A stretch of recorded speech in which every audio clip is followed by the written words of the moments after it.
the secret data you were looking for. You saw the posting. 40 caliber, Mattel Boom Co. 10 millimeter, aka 40 caliber Smith & Wesson, or 71 gauge. They did do that at one time. Think muskets. It's going to happen a lot. 50 caliber, half an inch, standard. Yes, the standard diameter for a Nerf gun is 12.7 millimeter. The very real gun, 50 caliber Smith & Wesson Magnum half inch and 37 gauge line for destructive devices.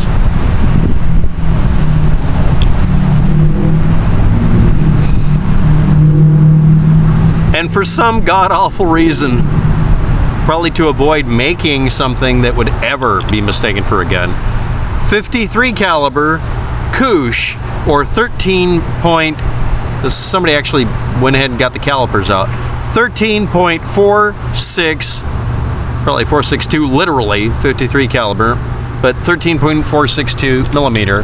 Not a real gun caliber or gauge of any kind on any list I can find. That's what the vid's about, if you're curious. But it's not different enough that it wouldn't be visually confused. So, which I am, of course. Well, what about the next one up? The next one up is the Nerf 12 gauge, 37 caliber, 73 caliber, 0.73 inches, or 18.53 millimeter. That's actually the reference point. Nerf guns avoid 12 gauge diameter and here's the key to making a non-standard, therefore either there is no ammunition for a cartridge or it's an obsolete, we're going to get to that in a minute, obsolete cartridge type or gun bore diameter. But as a reference point, you avoid 12 gauge if it's over bore, and 53 caliber was pretty much on the spot because you have to make, this is one of the reasons I'm doing the video series. The bullet diameter and the casing diameter and the rim diameter. Some ammunition relies on the neck down thing to keep it positioned. If it doesn't have that, it has to rely on the casing being larger than the bullet and being able to be caught by the edge of the chamber. But the oldest method was to put a rim on the bullet. The rim is larger than all of the other dimensions so that it's the last thing to go in and it stops it from going any deeper. If you can find a bullet caliber or bullet type or cartridge type that you can make where it's too big to fit into anything smaller than it and too small to fit into any of the others without slipping through, because with a rim, a standardized rim, you can make a bullet that literally could not go in anything and therefore could never be confused with a real gun and make a realistic looking prop. That's why cartoonishly huge guns, like I wanted to use a flare gun for, would work great for a movie. Because if you're shooting a movie guerrilla style, you have to make sure that no one in their right mind would think that it was a real gun. Two methods for this is to use computer-generated graphics and put in a matte gun. There's a bunch of names for it, but basically it's a prop that is shaped exactly like the guns, and you put reference points on it, and you draw it in. That's really expensive. The other one is buy airsoft or literally Nerf guns and make them look somewhat realistic and just make a movie and not care. The other one is to cordon off an area, get a permit from the city of Portland, and make sure that no cop will shoot you. If you go running down the street and it looks like you're having a gunfight, the cops are supposed to stop you because it looks like a gunfight. And yeah, if you make it a space laser or anything else, that's actually gotten people shot at.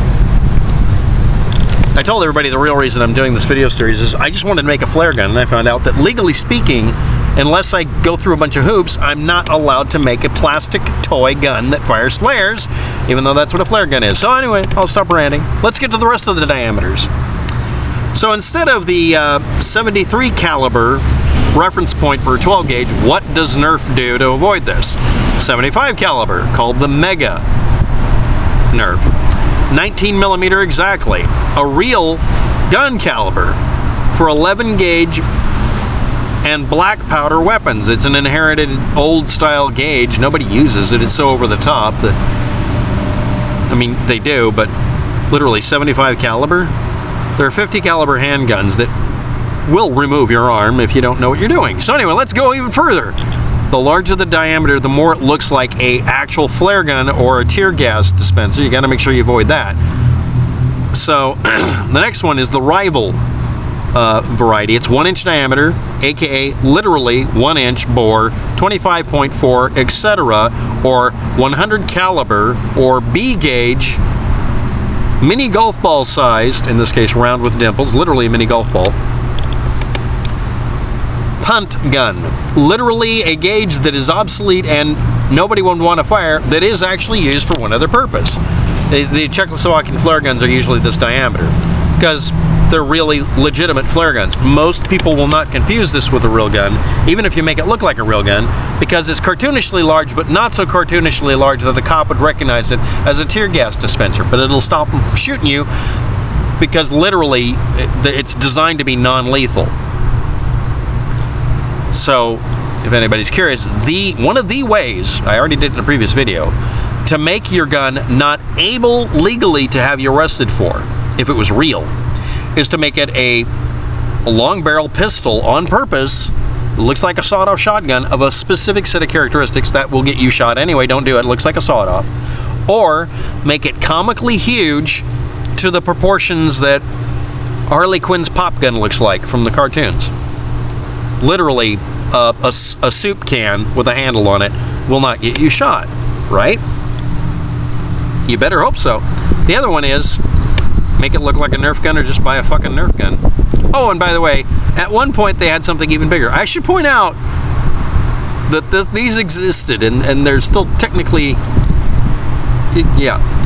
The 1.5 inch, 150 caliber, 38 millimeter, which is incidentally yet another flare gun cartridge diameter.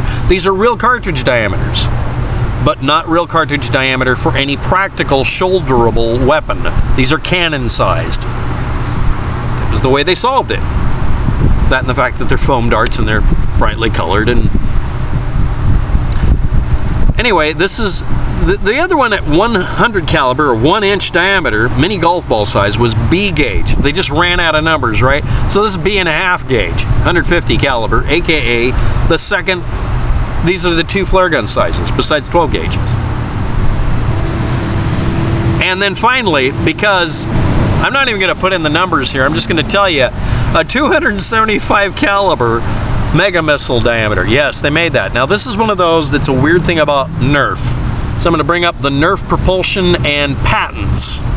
This is the mega missile. The mega missile, Nerf mega missile, used a barrel that goes inside of the projectile. And as most of you already know, with Nerf ammunition, there are varieties that actually just used a lump of foam, but most of them were hollow, or a large number of them, and had a tube inside of them or had that ability, or used it as a place for air to store in pressure so that it would shoot out of the barrel. They also came up with a set of patents. You can correct me if I'm wrong, obviously I'm going to be. I'm just trying to find just the diameters, and find diameters or sizes that are so sketchy looking that nobody would ever assume it was a real gun. It's kind of hard to do because literally every bullet and shell diameter has been taken. Shotgun shells practical are always smaller than 50 caliber, right? No, they're always bigger, practical ones, except for one of them. There's 3 or 4 that are actually really commonly used. So unless you're holding something that looks like real gun ammo, they're going to be assumed to be some other damn thing, like flares or Nerf. But anyway, the 275 caliber mega missile was the exterior of it, and the interior of it was the barrel of the 50 caliber standard one. It would just squeeze over and fire. It was just an exposed barrel from a Nerf gun that you normally put something in, and this was on the outside, or something like that. Dimensions for this information are almost impossible to find. Now, why did I do this video? It's part of a series on toy guns versus real guns versus not a gun, but ATF rules. Anyway, the reference for all of this was me trying to get, if you're curious about it, the 1 inch, the 1.5 inch, and 12 gauge, aka 0.73 inch diameter flare gun cartridges and launchers, and some outdated ones that are so obsolete even flares aren't available, so there's nothing you can fire out of them, for people to use for cosplay, for maybe slightly steampunk stuff. Also, just because I found it was really annoying that Wikipedia deleted all of their charts on gauge equivalency and references that used to go from all the toy gun areas. Somebody actually posted it. This gives people ideas about putting metal barrels in toy guns. The smallest caliber that you find with a Nerf is 40 fucking caliber. Anybody stupid enough to take a toy play gun and put a 40 caliber goddamn bullet in it, even if they made a barrel for it, is not going to be able to do it more than once. In spite of some bizarre, stupid assertion, yes, somebody has made a reference to it, by a senator saying that toy guns were easily converted to real guns.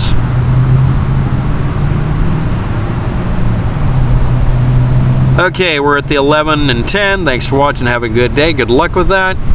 11:15, you get a reveal. I'm going to delete. The way to make a plastic gun is to not use cartridge ammunition, but to use what's called a barrel cartridge or cartridge barrel. These are used as adapters in real guns. And no, it's not an insert.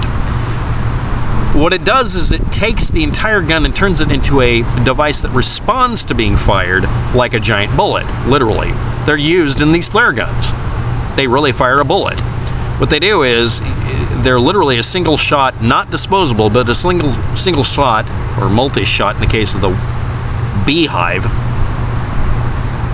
that's legal, mechanism that you drop into a gun. Usually you drop it down the barrel, or you can drop it into a breech loader, which actually is a little more secure. And the whole thing is essentially a gun without the ability to be fired, and it has to be triggered in some way. It could be electrical, it could be an impact, all sorts of things. And the idea is that the mechanism itself contains not only the mechanism to make the bullet able to be fired, it's literally a self-contained gun you can't fire.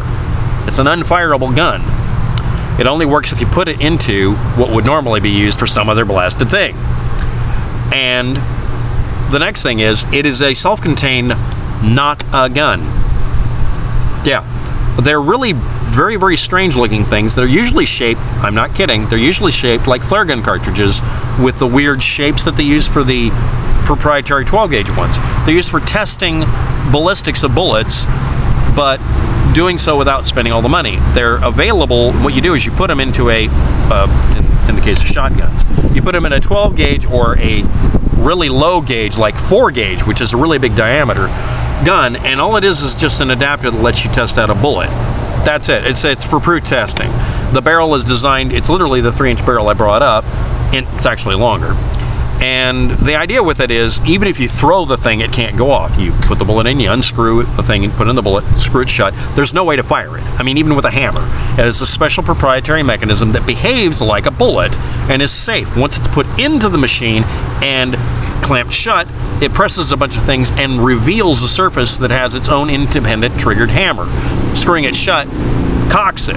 It can't fire under any conditions. It just won't, because you have to push it into something to push a bunch of levers. It makes it where you can't hurt yourself. And it's designed for unskilled workers to be able to test out charges and see what the pressure levels were. They don't use them much anymore, because any place that does that is going to use real equipment, like certified equipment. But in the past, these were used. And they're absolutely damn near impossible to find anymore. I've only seen a couple of them. I got to work with them. But they make it to where you can use literally a plastic gun. It'll only fire once, and the reason I can safely do this video is, if your entire being is based on being able to fire one shot, you deserve what happens to you because you just ran out of everything.